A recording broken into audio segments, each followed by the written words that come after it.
Şeffaf Mutfak'tan herkese yeniden merhabalar. Gördüğünüz gibi pufur pufur kabaran çıtır çıtır Antep baklavası tarifi geliyor. Hem de bu sefer kanalımda ilk kez %100 Antep baklavası yapacağız. Tüm malzemesiyle birlikte Antep ustalarının elinden çıkmış gibi bir baklava hazırlayacağız. Hem de evimizin konforunda, evimizde kullanacağımız malzemeler, ulaşabileceğimiz malzemelerle. Hemen anlatmaya geçeceğim. Öncelikle hamurunu yoğurmakla başlayalım. İyi kaliteli şöyle böreklik baklavalık bir un kullanıyorum.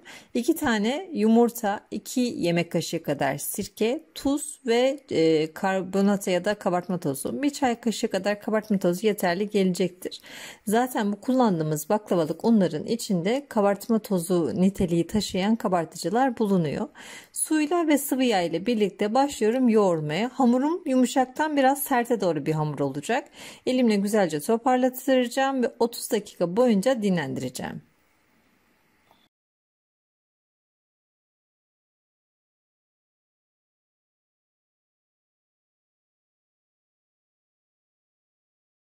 ...30 dakikanın sonunda artık bezelemeye hazır hale geldi hamurum. Şöyle bir tekrar elimde yoğuruyorum ve pürüzsüz hale getiriyorum.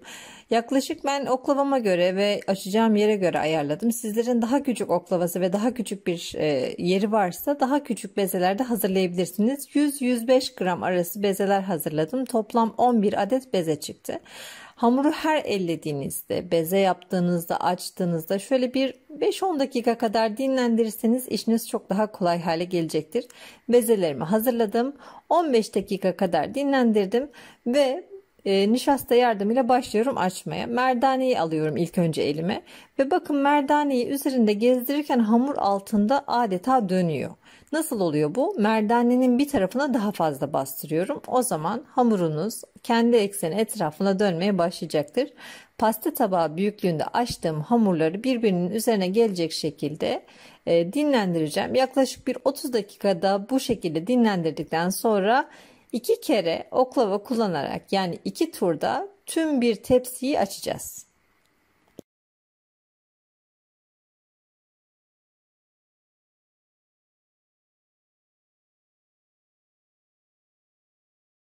Aralarına bol nişasta serperek beklettiğim tabak büyüklüğündeki bezelerimin üzerine kapak örttüm. 30 dakikanın sonunda üzerinden 6 bezeyi aldım. Altta 5 tane beze kaldı. Şimdi ilk olarak beşli grubu açacağım. Sadece size bir grup bezenin açılımını göstereceğim sizi sıkmamak adına. Aralarına bol bol mısır nişastası serpiyorum. Buğday nişastası da kullanabilirsiniz. Ve fazla nişastayı yanlarından alıyorum. Öncelikle bütün hamurun yanlarına bastırıyorum. Avuçlarımın içiyle merdane ile birlikte uçlarına, sadece hamurun uçlarına bastırıyorum. Daha sonra ortadan kenarlara doğru açacağız. Bu sayede bütün hamurun her tarafı eşit şekilde açılacak. Kenarları kalın, ortası ince hamur istemiyoruz. Her tarafı eşit hamurlar istiyoruz. İlk başta içine bolca nişasta serpmiştim. Şimdi tekrar gerek görürsem az az üzerine nişasta ekleyeceğim. Tabii ki bu Antep ustalarının gibi böyle puf diye atamıyoruz evde. Ne yazık ki yerleri de biz temizlediğimiz için. O yüzden ben çay süzgecinden faydalandım. İlk olarak oklavama teker teker sarıyorum. Daha sonra böyle bazen hepsini bir arada, bazen de böyle teker teker sararak 5 tane yufkayı aynı anda açacağız. Aslında bu şekilde alıştıktan sonra teker teker yufka açmak size daha zor gelecek. Bu şekilde yufkalar birbirlerini açıyorlar adeta. Oklavaya her seferinde bazen tek tek, bazen de bu şekilde beşli hatta altılı şekilde de açabilirsiniz. Bu arada sardığınız hamuru oklavaya sıkıştırın. Yani sürekli olarak kullandığınız tezgah yardımıyla oklavayı döndürerek hamuru kendi içinde sıkıştırın. Bu sayede çok daha kolay açılacaktır. Zaten kaliteli baklavalık böreklik bir un kullandığınız zaman hamur kolay kolay yırtılmayacaktır. Protein oranı çok yüksek hamurlar bunlar, unlar bunlar. Şimdi gördüğünüz gibi tek tek açıyorum. Sizi sıkmamak adına biraz sonlara doğru ilerlettim. Hamurum epey inceldi. Bu arada oklavada tekrar Antep ustaları gibi sıkmayı da bırakmıyorum. Şimdi size hamurun en sonki halinin ne kadar ince açıldığını göstereceğim.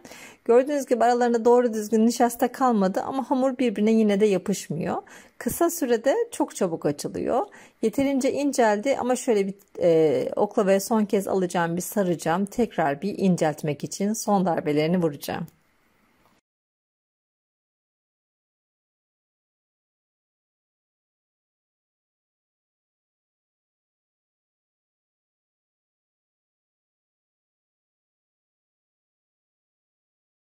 Benim oklavam epeyce büyük bir oklava. O yüzden 100 gramlık bezeler hazırladım. Dediğim gibi sizler mandalina kadar bile mezeler hazırlayabilirsiniz. Nasıl kolayınıza geliyorsa. Bakın tül gibi yufkalarım artık hazır. Şöyle bir elime alıp size ne kadar ince açıldığını göstermek istiyorum. Tüm yufkalar aynı şekilde, aynı ölçüde açıldılar. Şöyle göstereyim. Bakın gördüğünüz gibi çok güzel. Çok narin, tül gibi. Şimdi bunları son kez oklavama saracağım ve kullanacağım tepsiye önce yüzlük, yani düz bir şekilde, parçasız bir şekil keseceğim. Kenarlarını da içine aynı oranda olacak şekilde, aynı kalınlıkta olacak şekilde döşeyeceğim. Bu verdiğim hamur ölçüsü ankastre fırınlara girebilecek en büyük boy tepsiye yetecek kadar bir hamur ölçüsü. Şerbet ölçüsü de aynı şekilde, yine hamura göredir. Şimdi öncelikle tepsimin ölçüsüne göre kestim. Bütün olan kısmı alt tabana yerleştireceğim. Burada 5 tane üst üste yufka var. Şimdi altına şöyle bir püskürtücü yardımıyla sıvı yağ serpiyorum. Daha sonra bu kesiksiz hamurlarımı, yani bütün hamurlarımı yerleştiriyorum. Altının ve üstünün düz bir şekilde servis esnasında çıkabilmesi için böyle bir güzellik yapıyorum. Hem altına hem üstüne yüzlük sereceğim. Daha sonra kenardan çıkan yufkaları her tarafına eşit gelecek şekilde diziyorum. Şimdi biliyorsunuz 5 tane beze açtık. Üstüne de 6 tane bezeyi bıraktık. 6 bezenin, yani üstüne açacağımız bezeden, yani bu gruptan da yine bir yufkayı üzerine sereceğim. O şekilde fıstığını serpeceğim üzerine. Bugün Antep fıstığı kullanıyoruz. Antep baklavası yapıyoruz. Antep fıstığı kullanıyoruz. Peki bizim neyimiz eksikti? Bizim yağımız eksikti. Yıllardan beri ben kendi sade yağını kendi evinde yapan bir insanım. Bunun da sıkıntısını çekiyorum çünkü hiç ekonomik olmuyor. Marketlerden aldığım tereyağları erittiğim zaman çoğu su ve süt tortusu, çok az bir sade yağ çıkıyordu. O yüzden de sade yağ evde yapmak hiç de ekonomik olmuyordu. Marketlerde de gördüğüm kadarıyla G yağ diye satılan sade yağlar epeyce bir pahalıydılar. İnternette araştırırken sade yağ buldum. Sizinle de paylaşmak istedim. Gerçekten mis gibi kokan bir sade yağ. Urfa'nın kendi sade yağını buldum. Hemen detaylı olarak anlatacağım ama öncelikle şu baklavayı döşemeyi tamamlayalım. Gördüğünüz gibi önce kenarlardan çıkan parçaları, daha sonra da yüzlük olarak kestiğim, yani bu alttaki bütün kestiğim, tek tek de oklavaya sardığım bütün yufkalarımı üzerine kapak olarak döşüyorum. Bu şekilde yaptığınız zaman o üst kısmındaki kabarmalar çok güzel olacak. Kesimi kolay olacaktır. Aralarına ara sıra sıvı yağ sıktım ama isterseniz sıkmaya da bilirsiniz. Ya da böyle bir fırça yardımıyla sadece serpebilirsiniz. Zaten döktüğümüz yağlar içine kadar işliyorlar. Ben ne olur ne olmaz diye ustalardan gördüğüm kadarıyla içine de böyle ara ara sıvı yağ serptim.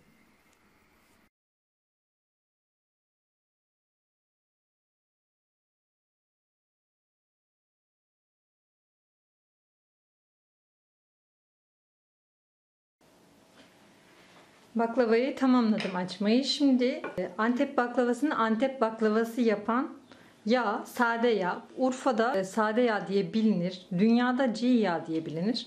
Size sade yağdan bahsetmek istiyorum. Çok uzun zamandan beri sade yağ sıkıntısı çekiyordum. Hiçbir yerde bir sade yağ bulamıyordum ya da çok fahiş fiyatlara satılıyordu.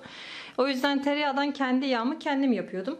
Fakat o zaman da çok fazla fire veriyor. Yani tereyağının içindeki süt oranı ve su oranı çok fazla olduğu için bayağı bir pahalıya geliyordu bana sade yağ. Size Yağcıoğlu, tarihi Yağcıoğlu sade yağını tanıtmak istiyorum.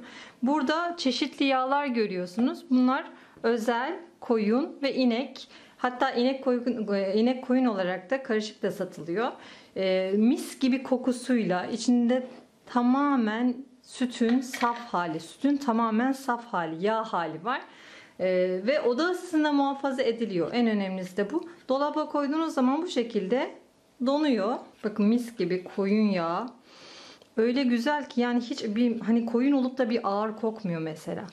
Bunlar tabii ki yöresinde otlayan, Urfa'da bulunan hayvanların yağları. Bu özel yağımız. Baklavaya da bunu kullanacağım. Görüyorsunuz harika kıvamı. %100 doğaldır tamamen. Daha önce yapmış olduğum sade yağın fiyatından çok daha uyguna geliyor bana bu şekilde almak. Açıklamalar kısmına tarihi Yağcıoğlu yağlarının linkini ekliyorum. Oradan sitesinden güvenle satın alabilirsiniz. Antep baklavasını Antep baklavası yapan işte bu sade yağ. Peki bu dünyanın en sağlıklı yağı sadece baklavaya mı kullanılıyor? Tabii ki hayır. Tereyağı kullandığınız, hatta sıvı yağ ile yaptığınız tüm yemeklerde bu yağ kullanabilirsiniz. Örneğin tereyağı 177 derecede yanarken sade yağ 250 dereceye kadar dayanıyor. Buradan da ne kadar sağlıklı bir yağ olduğu aslında çok belli. Sizler de bu %100 doğal ve organik olan sade yağ evinizden kolayca ulaşabilirsiniz. Açıklamalar kısmına bıraktığım Tarihi Yağcıoğlu linkine tıklayarak istediğiniz yağı kapınızda ödeme ya da siteden ödeme şeklinde kolayca sahip olabilirsiniz. Üstelik bu ara kargo bedava. Mutlaka ama mutlaka bir ziyaret edip göz atın. Sizler de bir kere tadına baktıktan sonra artık vazgeçemeyeceksiniz. Yağım kenarda ısınıyor çünkü biraz böyle ılık olması lazım ki baklavaya işlesin diye. Bugün değişik bir şekil keseceğim. Böyle büyük büyük kareler kesiyorum ve yağını verdikten sonra diğer şekli vereceğim. Bu şekilde bana çok daha kolay geliyor. Bıçak daha kolay geziyor yağladıktan sonra baklavanın üzerinde. Gördüğünüz gibi böyle üçgenler elde ettim. Şimdi yağ çekmesi için biraz bekletirseniz çok daha iyi olacaktır. Bu esnada ben de kaşıklıyorum. Daha önceki baklava tariflerimden belki biliyorsunuz. Kaşıklarla tersine doğru ittiğiniz zaman baklava bombeli şekilde kabarıyor. Mutlaka şeklin tam tersine alacak şekilde kaşıkladığınız zaman bakın böyle fırında bu iştah açan görüntüye sahip oluyor. Sade yağımın mis gibi kokusu. Şimdi bazen tereyağında böyle bir sorun da yaşıyordum. Hani yağ kokuyordu. Ama bu Urfa'nın sade yağında hiçbir şekilde 1 saate yakın pişirmeme rağmen asla yağ kokusu olmadı. Baklavam pişe dursun. Ben de şerbetimi kaynatmaya başladım. 4 şeker 3 su olacak şekilde biraz da böyle küçük bir limonun ucunu kestim ve içine attım. Şerbet kaynamaya başladıktan sonra altını kısıyorum. Yaklaşık bir 10 dakika boyunca kaynatıyorum. Yeterli gelecektir. Bakın size şöyle kıvamını da göstereyim. Tatlım sıcak, şerbetim de kaynak olacak şekilde ikisini birleştireceğim.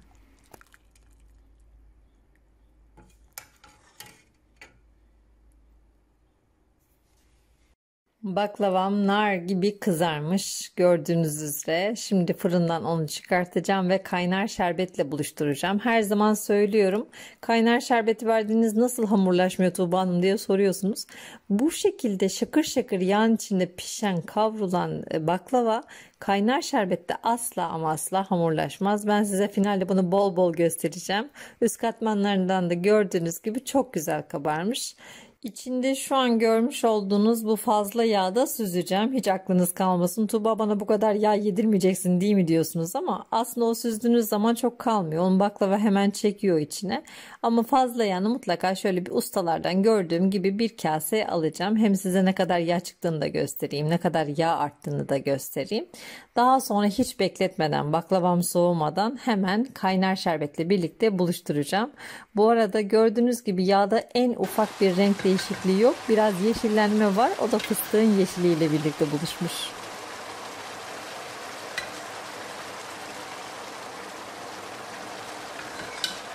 Baklavalar bu şekilde oynuyorsa doğru yoldasınız demektir. Aynı o Antep baklavalarının görüntüsünü elde ettik, kokusunu elde ettik. Şimdi bir de lezzetine bakacağız. Üzerine bol Antep fıstığıyla birlikte süslediğim %100 Antep baklavası artık yemeğe hazır. Tamamen soğuduktan sonra servis yapabilirsiniz, dayanabilirseniz. Yoksa ılıkken de benim gibi götürebilirsiniz. Şöyle bir tabağa alacağım ve çıtırtısını duyuracağım. Hala aslında biraz daha sıcak baklavam. Tamamen soğuduktan sonra tam da lezzeti oturdu aslında. Ama ben size gün ışığını kaybetmemek adına şöyle bir tabağıma alacağım. Çıtırtısını duyuracağım. Daha evvel de kanalımda Antep baklavaları ve bu tarz baklavalar çokça paylaştım. İlla ki hani şu meşhur baklavacıların tadından bir tık eksik oluyordu. Acaba ne diye düşündüm. İşte onu da buldum. Artık Urfa'nın sade yağını evimde kolayca sipariş edebileceğim bir site buldum. Buradan Tarihi Yağcıoğlu firmasına bu hizmeti bizlere sunduğu için çok ama çok teşekkür ederim. Umarım sizler de bu lezzetli tarifi denersiniz ve beğenirsiniz. beğenilerinizi bizlerle paylaşırsınız. Bu ve bunun gibi birçok tarif için kanalımı ziyaret edebilirsiniz. Videolarımızı beğenmeyi, paylaşmayı, yorum yapmayı ihmal etmeyin. Yeni tariflerde görüşmek üzere. Hoşça kalın, afiyetle kalın.